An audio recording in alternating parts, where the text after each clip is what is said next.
Dia tetap melangkah seperti tak mempedulikan keberadaan kami di depannya. Hingga tibalah kami di sungai. Dan lagi-lagi burung kedasi berkicau di sekitar sungai itu membuat kami terdiam sejenak. Entah mengapa burung itu selalu saja berkicau akhir-akhir ini, membuat istriku juga Mbak Mila saling bertatap muka.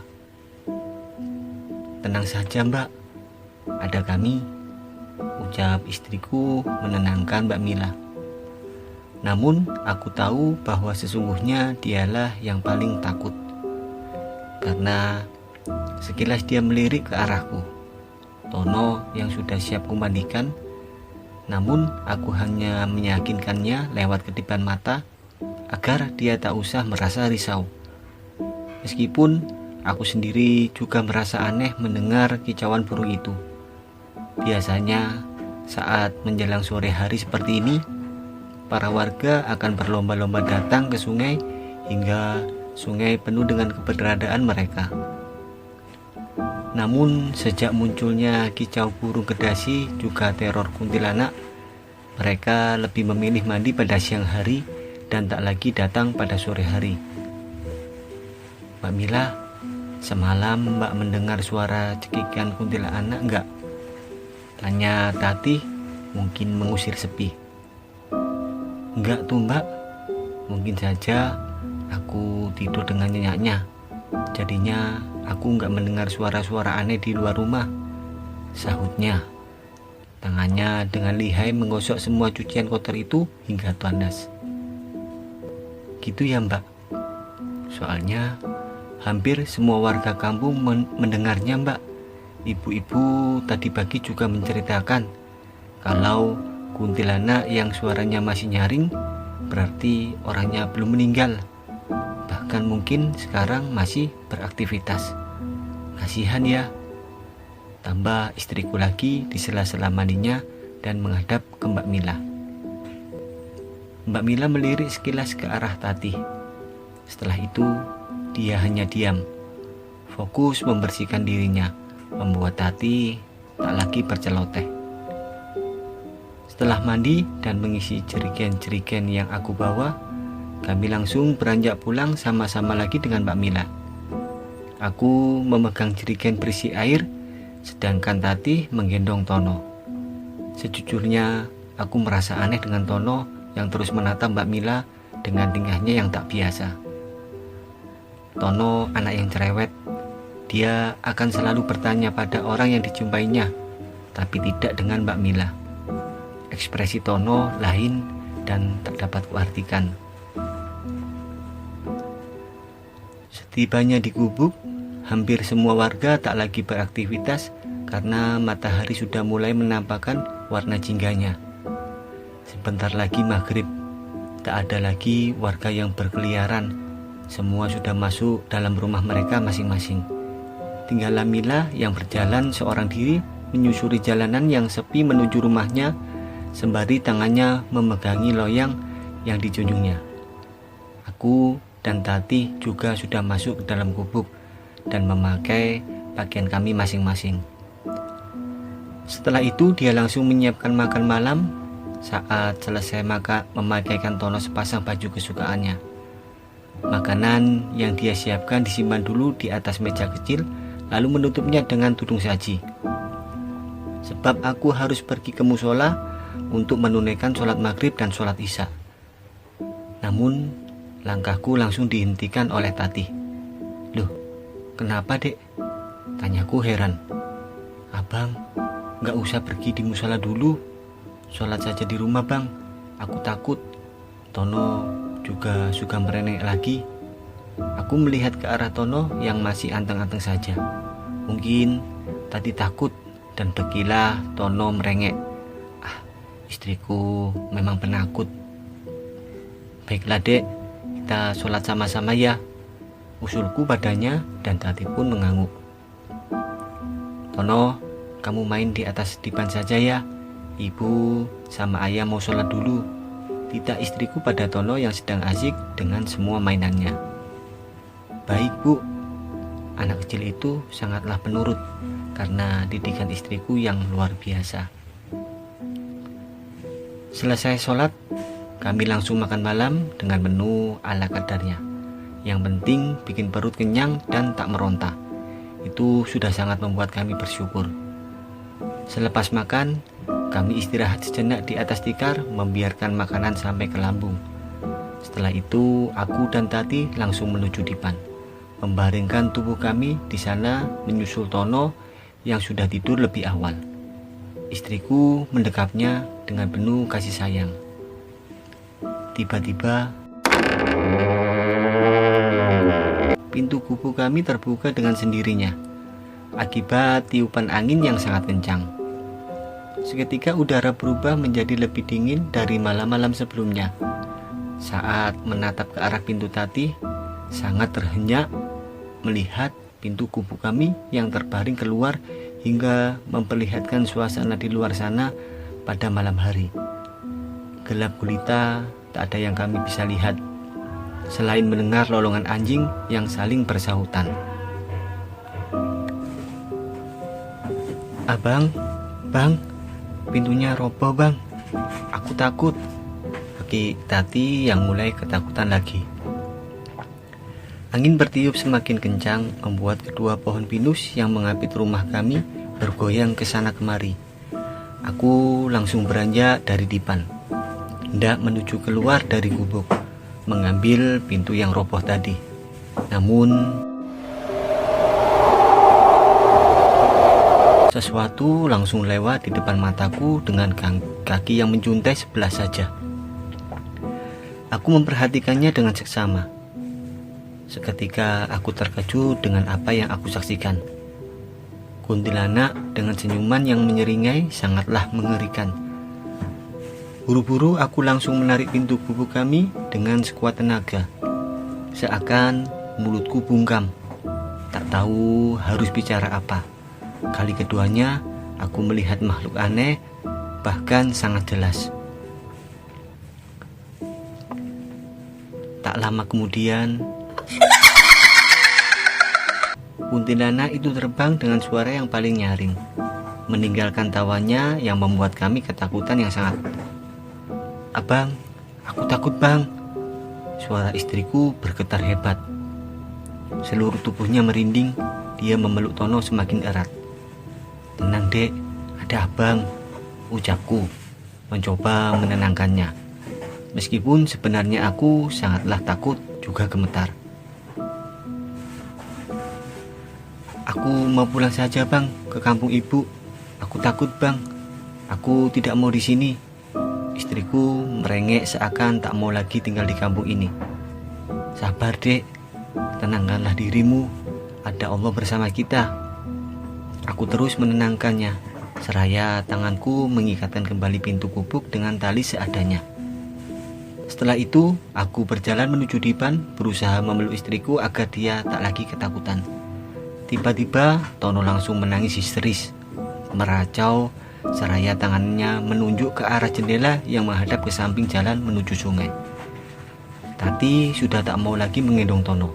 Dia memilih memejamkan matanya kuat-kuat dan menyelimuti dirinya lagi seperti semalam lalu, kembali meringkuk ke atas dipan. Sesaat kemudian, samar-samar aku mendengar ketukan dari jendela tersebut. Hingga cuaca dingin tak lagi mampu mencegah peluhku yang mulai keluar membanjiri seluruh tubuhku. Aku berusaha menepis segala perasaan buruk, tapi tetap pikiranku langsung konek ke hal-hal yang seram. "Ya Allah, aku berlindung kepadamu," lirihku dalam hati seraya mengusap-usap punggung Tono. Semakin aku berdoa dalam hati, semakin jendela diketuk dengan keras. Susah payah aku meneguk ludah dan melirik ke arah Tati yang masih meringkuk. Badannya semakin bergetar ketika mendengar ketukan demi ketukan yang ada di jendela kamar kami. Dari detik ke detik ketukan semakin keras hingga akhirnya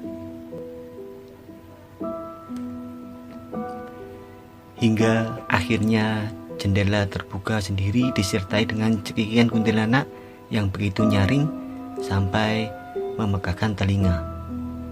Aku memberanikan diri untuk tetap melihat ke arah jendela tersebut. meskipun tubuhku sudah bergetar. Sedangkan angin semakin kencang masuk melalui jendela yang terbuka lebar, semakin membuat Tono menggigil kedinginan. Aku berusaha meraba-raba sesuatu yang bisa aku raih dengan membungkus badan Tono, karena mataku fokus terus ke arah jendela. Namun 10 menit berlalu, tak ada apapun yang aku lihat. Yang ada hanyalah gelap dan rintikan air hujan serta angin kencang yang membuka tutupkan jendela kamar kami dengan keras. Persis tangan seseorang yang berulang kali membanting pintu jendela itu. Kemudian aku memberanikan diri untuk menutup kembali jendela yang terbuka lebar tersebut. Setelah membaringkan Tono di samping Tati yang sudah tidur, hanyalah dengkuran halusnya yang terdengar. Mungkin dia tertidur sebab rasa takutnya tak lagi dapat dikendalikan. Aku kembali mengamati jendela kamar kami yang terbuat dari triplek itu dengan ikatan tali rafia yang menjuntai keluar. Perlahan kutarik talinya, namun sesaat aku terhenyak ada bayangan seseorang yang sedang menuju sungai. Aku tak tahu persis seseorang itu siapa, sebab jarak pandangku sangatlah terbatas. Apalagi malam ini hujan turun, sehingga menambah suasana di sekitar gubuk kami sangatlah gelap. Namun dari langkah kakinya yang terdengar, sepertinya orang tersebut memang berjalan menuju sungai. Ingin sekali aku meneriakinya, tapi rasa takut lebih mendominasiku.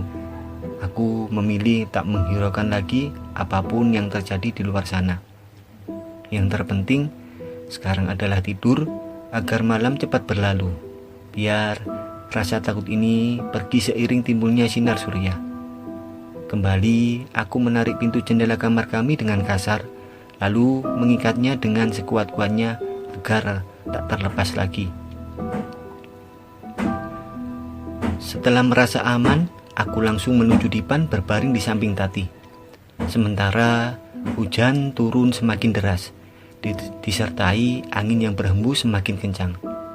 Di saat itu, burung hantu berkicau saling bersaut-sautan, disertai lolongan anjing yang terdengar menyeramkan. Semua bulu kuduku terasa meremang hingga sampai tengkukku. Dari dalam gubuk ini, aku bisa mendengar dengan jelas apa yang terjadi di luar sana. Langkah kaki seseorang seperti mondar-mandir dari gubuk menuju sungai, lalu kembali ke gubuk lagi.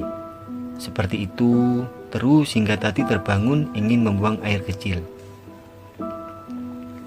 Ingin rasanya aku pura-pura tidur saja, tapi mengingat dia orang yang penakut, aku terpaksa bangun menemaninya pergi ke dapur.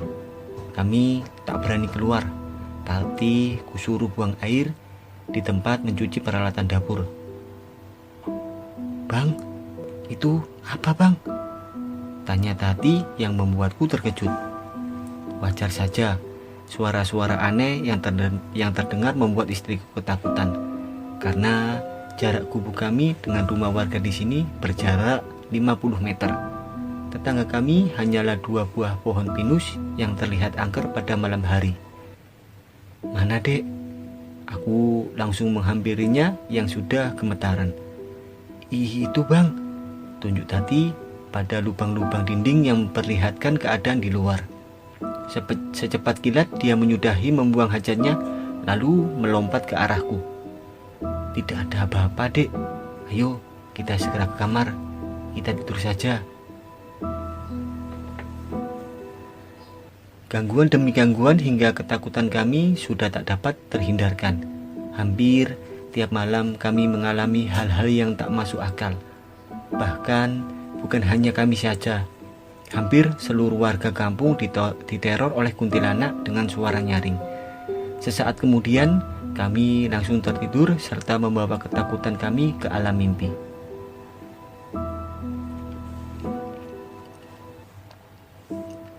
Pagi ini aku bangun terlambat, sebab semalam tak dapat tidur dengan nyenyak hingga lupa belum menunaikan sholat subuhku. Sedangkan Tati sudah berkutat lagi dengan alat-alat masaknya. Aku segera beranjak dari pembaringan menuju Tati yang masih menggoreng nasi. "Dek, kenapa tidak membangunkan aku untuk sholat subuh? Abang jadi telat nih," keluhku pada Tati. "Bang, aku juga bangun sudah terang bang. Mana sempat aku membangunkan abang. Mana Tono pipisnya kemana-mana," sahut istriku yang masih membelakangiku fokus menggoreng. Kulihat Tono langsung datang menghampiri kami di dapur dan langsung mengelayut manja di kakiku. "Ayah, kenapa tiap malam bibi itu datang dan menakutiku ayah?" Tono bertanya dengan muka polos khas anak-anak seusianya. "Bibi siapa? Memangnya mukanya kayak gimana sih hingga kamu takut gitu?" Aku balik bertanya padanya, namun dia tak lagi menjawab pertanyaanku. Tangan mungilnya memeluk kakiku erat. Aku menggendongnya lalu mencium pucuk kepalanya penuh kasih. Kasihan anak sekecil ini, dia harus menyaksikan hal-hal yang di luar nalar. Kuturunkan Tono dari gendonganku karena aku harus berwudu untuk melaksanakan sholat subuh yang tertunda. "Assalamualaikum Yas," panggil seseorang di luar gubuk. "Waalaikumsalam, sebentar ya," sahut istriku sedangkan aku lagi fokus berwudu. Meskipun kesiangan, namun aku tetap melaksanakannya. Soal boleh dengan tidaknya, mungkin itu akan menjadi urusanku dengan sang pemberi kehidupan. Mas Joko, Mbak Lani, ayo masuk dulu." Dapat ku dengar suara istriku menyebutkan nama kedua orang yang tak asing lagi di telingaku. Karena jarak antara kamar dan ruang depan hanya terpaut triplek tipis yang dipasang serba darurat. "Iya Mbak, si Yas mana? Gak ke sawah?" tanya Joko. "Belum, masih di dalam lagi sholat," jawab istriku kemudian. "Sholat? Sholat apa jam segini?" tanya Joko lagi seperti mengejekku. "Ih abang, kok ngomongnya gitu sih? Mungkin Mas Yas lagi sholat duha kan?" timpal Mbak Lani. "Oh iya, hehehe." Setelah selesai sholat subuh, namun kesiangan, aku segera mengganti baju sholatku dengan baju sehari-hari. Selepas menggantinya, aku langsung menuju ruang depan lalu duduk di hadapan Joko dan istrinya Mbak Lani. Kami duduk di atas tanah yang hanya beralaskan tikar di gubuk ini. "Tumben Jok, masih pagi sudah kesini. Mau ke sawah ya?" tanyaku langsung pada intinya. "Iya Yas, tapi aku takut sendirian. Lani juga sama takutnya. Soalnya semalam ada yang melihat sosok perempuan di sawah, berdiri menghadap kiblat. Pas di senter sudah gak ada. Mana semalam hujan lagi," ucap Joko. Dia menceritakan kejadian semalam. "Iya Mas, terus Mbak Ombe juga melihat perempuan sekilas memutari rumah Mila. Setelah dia perhatikan lagi, tak ada siapapun di sana. Terus pagi ini Mbak Ombe menanyakan langsung pada Mila tentang semalam itu. Namun Mila merasa tak keluar rumah, apalagi memutari rumahnya. Lagi pula dia kan hamil besar, ngapain juga malam-malam keluar rumah," tambah Mbak Lani bercerita tentang Mila. "Aku jadi takut loh Yas, soalnya akhir-akhir ini kuntilanak terus meneror kampung ini. Entah bagaimana caranya supaya nggak diteror lagi dan berhenti supaya nggak menakuti kita lagi," ucap Joko. Ternyata aku dan Joko sama, diciptakan sebagai lelaki yang penakut. Namun aku tak terang-terangan kayak si Joko. Gak ada cara lain sih, soalnya kata ibu-ibu kemarin, kuntilanak dengan suara nyaring itu orangnya belum meninggal. Kecuali orangnya sudah meninggal, baru deh terornya berhenti. Sudah menjadi kepercayaan orang-orang di sini. Memang sih mitos, tapi kok benar, sahut istriku yang sedang membawa 5 piring nasi goreng. Aku mengajak Joko dan Mbak Lani sekalian sarapan. Kami makan seraya bercerita tentang kuntilanak yang selalu datang cekikikan, bahkan sudah 3 malam berturut-turut. Selesai sarapan, aku dan Joko langsung berangkat ke sawah untuk lanjut memanen padi yang masih tersisa banyak. Sementara Mbak Lani memilih tidak ikut dengan kami karena dia sedang asik bercerita ngalor ngidur bersama Tati. Jalan untuk menuju sawah melewati beberapa rumah warga.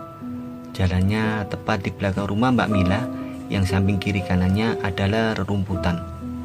Pada siang hari, kampung akan terasa sepi karena para warga kebanyakan menghabiskan waktunya untuk bekerja di sawah, menjaga dan mengurus padi-padi yang mulai tumbuh serta yang sudah siap panen.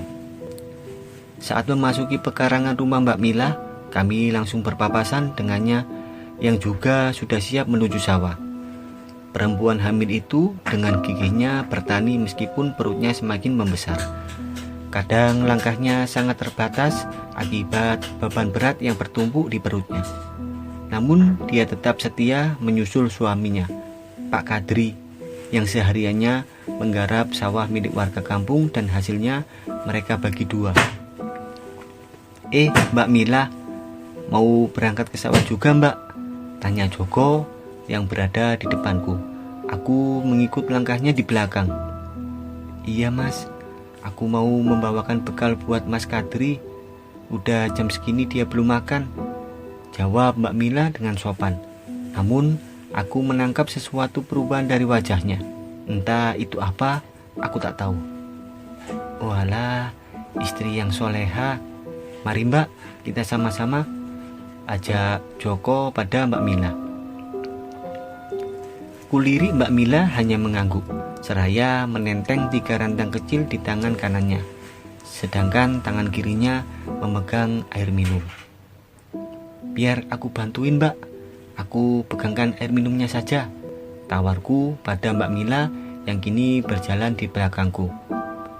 Jarak ke sawah dari rumah Mbak Mila hanya sejauh 500 meter, namun cukup menguras tenaga. Sementara motor tak bisa lewat karena jalannya becek dan berlumpur, meskipun air hujan hanya sekali membasahinya. Di sekeliling jalannya ditumbuhi pohon-pohon jati dan rumput-rumput liar yang bertengger di samping jalan. Nggak usah Mas, nggak berat kok, udah biasa, sahut Mbak Mila menolak bantuanku. Aku hanya tersenyum menanggapinya, kemudian berjalan kembali mengikuti Joko yang sudah melangkah jauh. Namun aku tak sengaja kakiku menginjak sesuatu yang terasa sangat licin hingga membuatku hampir terjungkal. Aku menundukkan kepalaku ke bawah untuk melihat apa yang telah kuinjak itu. Sontak saja aku kaget setengah mati.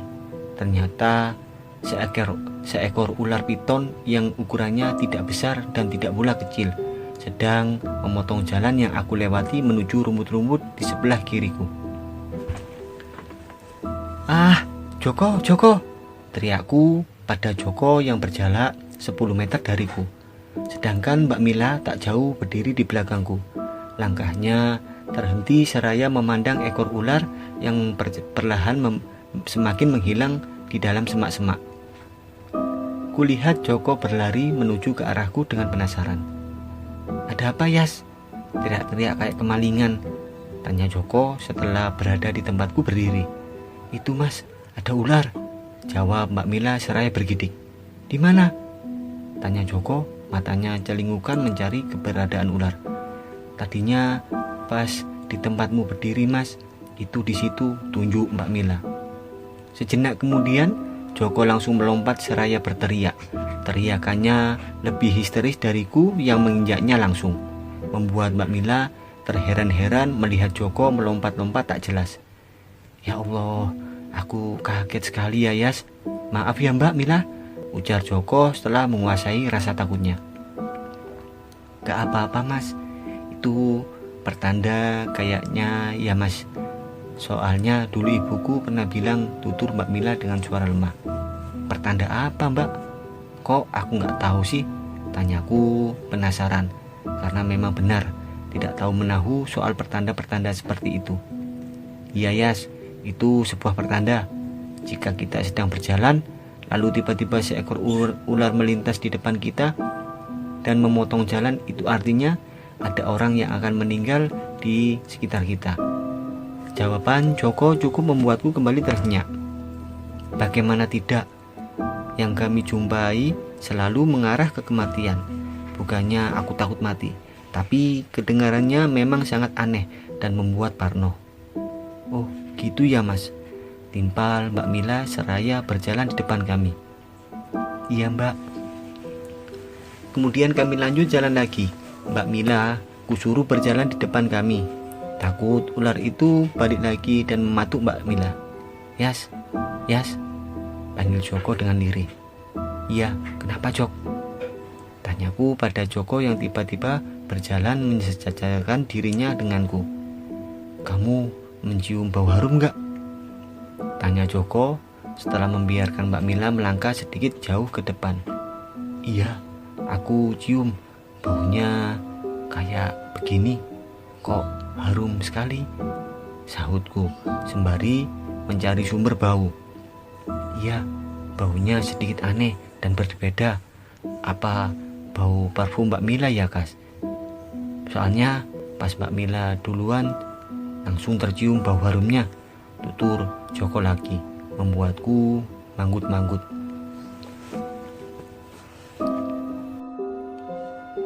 Abang, lampunya nggak mau nyala, minyak tanahnya habis, ucap Tatih memegang kaleng lampu yang tak lagi menyala.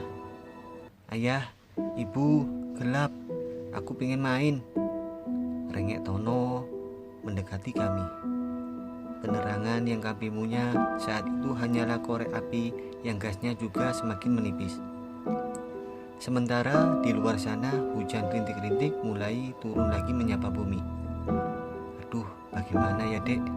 Apa aku ke gubuk Joko dulu kali ya? Biar minjam minyak tanah mereka dulu.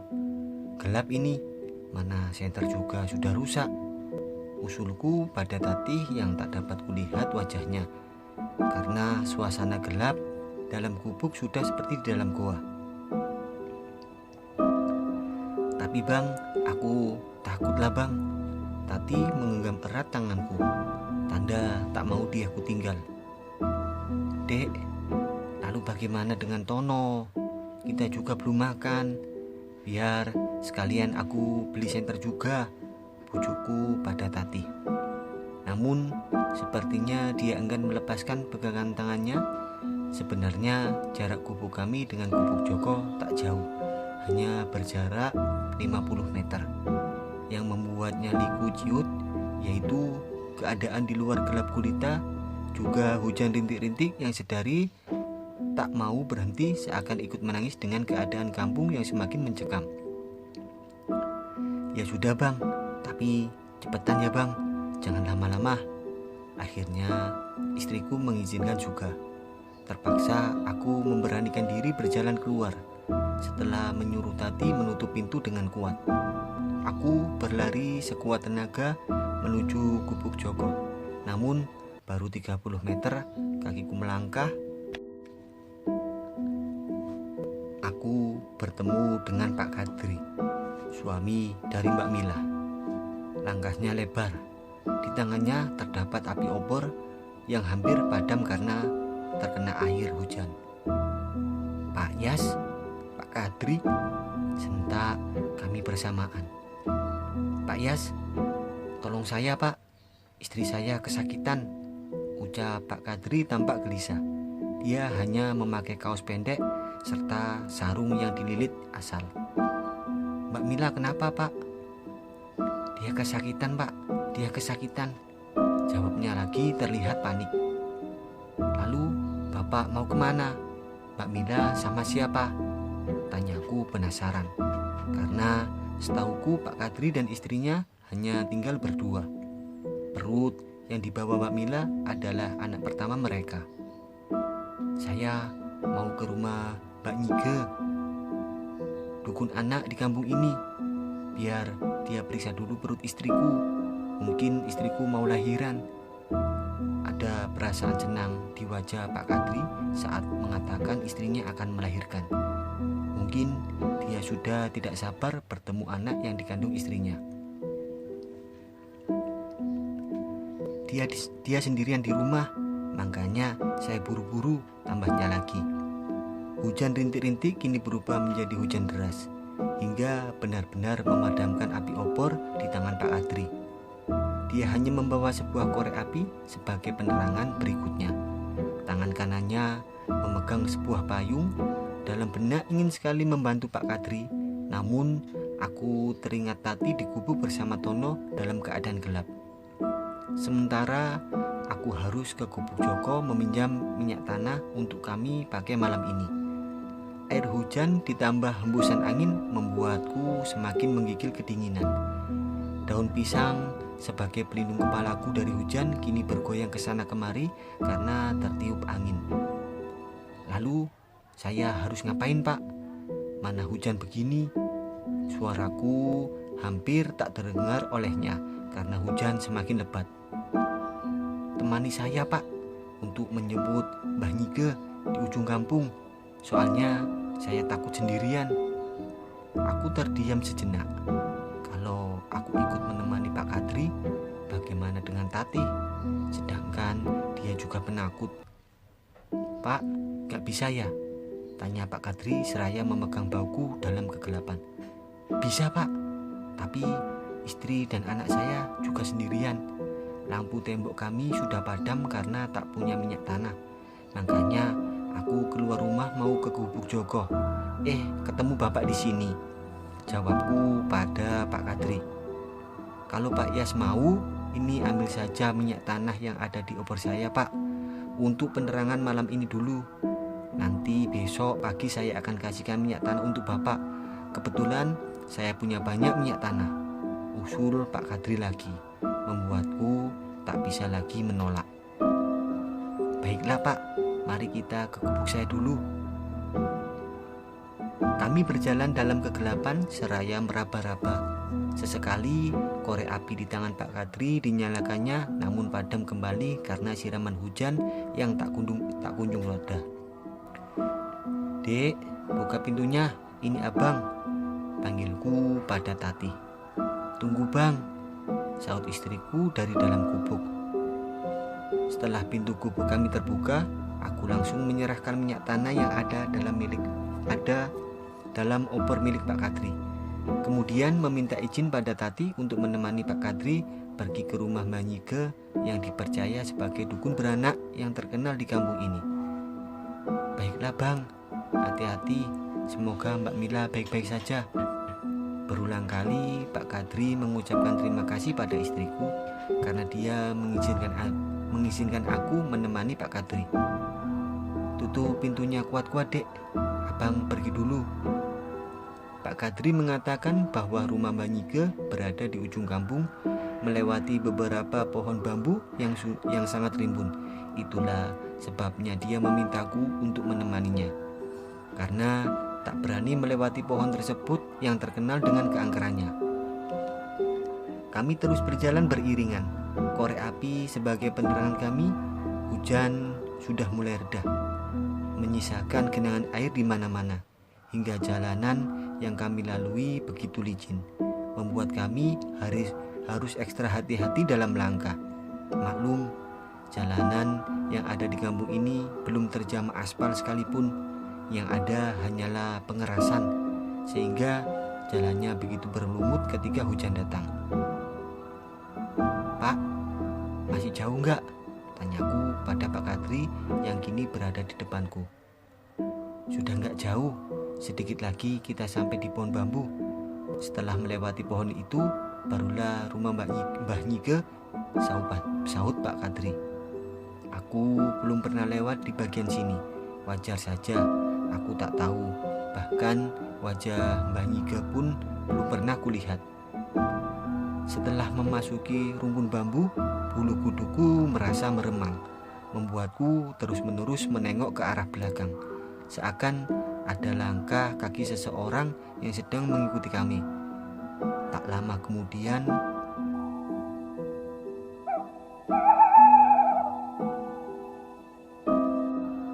suara burung hantu mengagetkan kami berdua.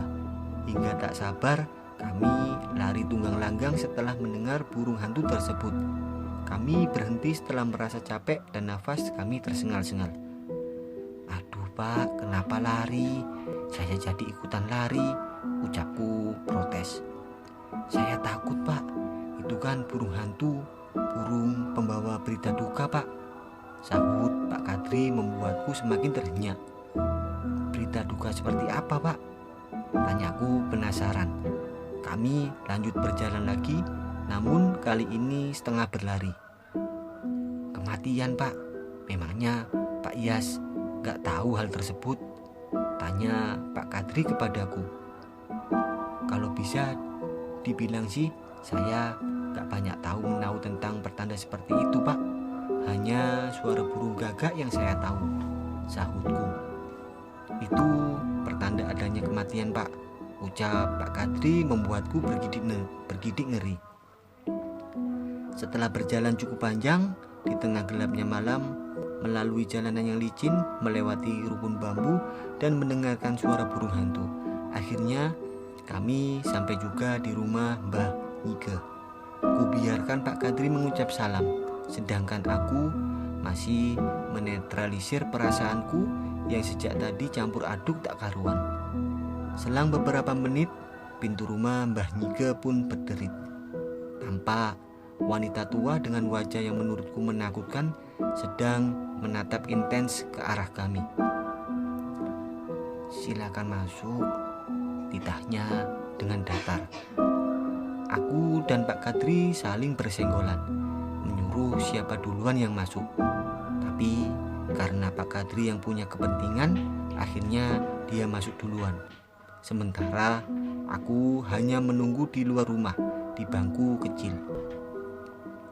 "Kau kenapa tak ikut masuk? Mau diculik sama Wewe?" tanyanya dengan mata melotot. "Wewe? Siapa Wewe Mbah?" "Cepat masuk, jangan banyak tanya." Tanpa pikir panjang lagi, aku langsung masuk ke dalam rumah. Terlihat Mbah Nike mengintip ke arah luar, lalu menutup pintu kembali. "Ada apa malam-malam kesini? Apa istri kalian mau melahirkan?" tanyanya. Dia duduk menghadap kami.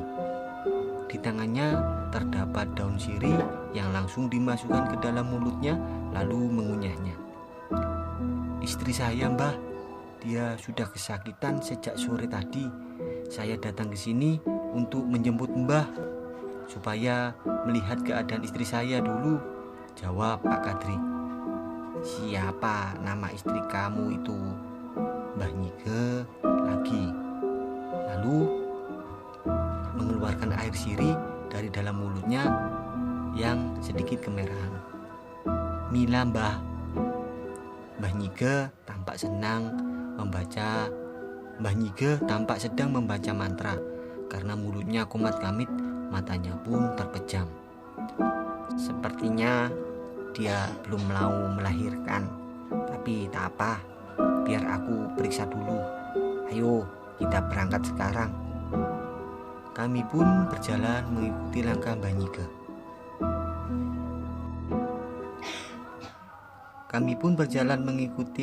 Nike. Yang berjalan begitu cepat.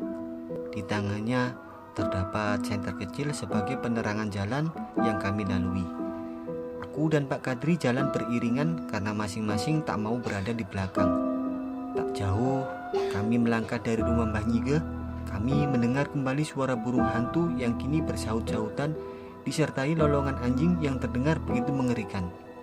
Aku dan Pak Kadri hanya saling memandang, ingin lari tapi malu sama Mbah Nike. Sementara Mbah Nike seperti tak menghiraukan suara-suara mengerikan tersebut. Tampak kakinya terus berjalan dengan langkah tergesa-gesa, sehingga aku dan Pak Kadri harus mengimbangi langkah kaki wanita tua itu. Selang beberapa menit setelah memasuki area rumpun bambu lagi, Mbah Nike menghentikan langkahnya, membalikkan badannya, menatap ke arahku dan Pak Kadri. "Berhenti, buka sendal masing-masing, kita Mbak Nyike. Sejurus kemudian kami bertiga langsung membuka sandal, lalu memegangi sendal kami. Aku dan Pak Kadri tak mengerti mengapa harus membuka sandal. Namun tiba-tiba suara cekikikan kuntilanak berada tepat di atas kepala kami. Namun kuntilanak tersebut tak menampakkan wujudnya, hanya suara nyaringnya yang terdengar oleh kami. Sejenak kami terdiam, duduk berjongkok dengan menutup kepala, membiarkan cekikan kuntilanak tersebut sampai menjauh dan tak terdengar. Barulah kami beranjak. "Apa kalian mendengar suara kuntilanak itu?" tanya Mbah Nyike. Setelah suara kuntilanak benar-benar tak terdengar lagi. "Iya Mbah," sahutku dan Pak Kadri. "Dia sudah pergi, namun orangnya belum meninggal." Aku tak mengerti di mana arah pembicaraan Mbah Nyike. Bahkan kami juga tahu bahwa kuntilanak itu telah menjauh. Apa maksudnya pergi dan belum meninggal? Iya, aku lupa. Mungkin dia juga salah seorang yang mempercayai mitos-mitos pertanda adanya kematian di kampung ini. "Siapa nama kau?" tanyanya pada Pak Kadri. "Saya Kadri Mbah," jawab Pak Kadri. "Ya sudah, ayo jalan lagi. Kasihan istrimu, pasti sudah lama menunggu. Kamu yang sabar," ucapnya lagi sambil berjalan. Pak Kadri bertanya lewat sorotan matanya. Kepadaku. Namun aku pun sama dengannya, tak mengerti. Ketika kami lanjut berjalan lagi, aku mendengar kembali langkah kaki yang mengikuti kami dari belakang. Namun setiap aku menengok ke belakang, langkah kaki itu menghilang. Sesampainya di jalan utama, aku tidak langsung singgah di kubuku. Aku mengikuti Pak Kadri dan Mbah Nyike sampai ke rumah Pak Kadri, sekalian mau melihat keadaan Mbak Mila. Setelah membuka pintu rumahnya, Pak Kadri mempersilahkan kami masuk ke dalam rumah itu. Dapat ku dengar rintihan kesakitan dari Mbak Mila. "Tolong Bang," ucap Mbak Mila yang merasa berada di dalam kamar. Aku dan Mbah Nyike masih duduk di ruang depan seraya menunggu Pak Kadri. "Bangun dulu Dek, ada Mbah Nyike mau memeriksa perutmu," kata Pak Kadri pada istrinya dengan lembut. "Mari Mbah," ucap Pak Kadri mengajak Mbah Nyike masuk ke dalam kamar. Sesaat kemudian Mbah Nyike langsung keluar dari kamar dengan wajah yang tampak panik. "Nak Kadri, kau cari gerobak sekarang. Malam ini istrimu akan kubawa ke rumah. Di sini bahaya," ditanya pada Pak Kadri. Seketika Pak Kadri pun beranjak dari duduknya menuju ke Mbah Nyike. "Maksudnya Mbah, bahaya kenapa?" "Aku tak tahu pasti. Yang jelas saat ini istrimu sudah..." Ucapan Mbah Nyike menggantung, membuatku penasaran. Pak Kadri pun menggeleng lalu memegang bahu Mbah Nyike dengan kuat. "Katakan Mbah, istriku kenapa?" "Aduh, sakitlah kau pegang bahuku. Nanti aku jelaskan. Sekarang pergilah kau cari gerobak untuk membopong istrimu." "Kau siapa namanya?" tunjuknya padaku. "Saya Yas Mbah," jawabku cepat. "Ya Yas, kau temani dulu dia mencari gerobak, biar aku di sini menjaga anak Mila." "Baik Mbah." Setelah aku dan Pak Kadri mendapatkan gerobak milik kepala kampung, kami pun mengangkat tubuh Mbak Mila dari dalam kamar, lalu membaringkannya ke dalam gerobak tersebut. Sesaat aku teringat dengan bau harum yang sempat kami cium dengan Joko. Ternyata baunya memang berasal dari tubuh Mbak Mila. Aku jadi berpikir ingin membelikan Tati parfum seperti Mbak Mila. Aku tak lagi ikut mengantar mereka ke rumah Mbak Nyike, karena aku memikirkan nasib anakku dan istriku yang penakut. Mana mungkin aku meninggalkannya seorang diri di malam hari. Pagi ini cuacanya tak mendukung seperti hari kemarin yang terang benderang. Awan hitam mulai berkumpul lagi dan siap menumpahkan air hujan. Kulihat Tati sedang mengaduk teh lalu membawakan untukku. Kasihan Mbak Mila ya bang, semoga persalinannya lancar. Ibu dan bayi diberi kesehatan. Amin, ucap Tati seraya duduk di sampingku. Iya dek, kata Mbak Nyige, Mbak Mila belum mau melahirkan. Aku memberitahukan kondisi Mbak Mila yang sebenarnya. Loh, kenapa bang? Bukannya dia sudah kesakitan? Tanya istriku heran. Gak tahulah dek, mungkin hanya mulas-mulas biasa. Persis kayak kamu dulu waktu hamil, Tono. Oh gitu ya bang. Iya dek, bagaimana semalam saat abang tinggal? Tanyaku penasaran, apa mereka masih mengalami gangguan makhluk sialan itu? Alhamdulillah bang, aku bisa tidur nyenyak. Meskipun aku rada takut, tapi tak ada gangguan lagi kok, sahut istriku senang. Ya sudah, panggil Tono masuk, ini sudah mau hujan. Nggak akan hujan bang, awannya jauh dari sini. Tati pun keluar memanggil Tono yang sedang bermain dengan teman-teman sebayanya. Aku melirik sekilas ke arah luar. Malah kulihat Tati sedang berbincang-bincang dengan Mbak Lani dan Bu Ombe. Tak lama kemudian Tati berlari menghampiriku yang sedang menikmati teh buatannya. Bang, bang, panggil istriku memekakan telinga. Ya Allah dek, pelan-pelan memanggilnya, bisa kan? Protesku padanya. Ya bang, maaf, tapi sebaliknya abang ke sawah dulu sekarang. Abang harus mengecek padi kita, apakah layu dan mati juga seperti padi milik Pak RT dan Bu Ombe. Aku terhenyak mendengar penuturan istriku. Loh, kenapa bisa begitu dek?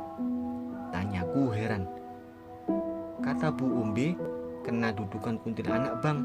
Si Joko sudah pergi sejak pagi-pagi sekali bang. Mereka ramai-ramai ke sawah.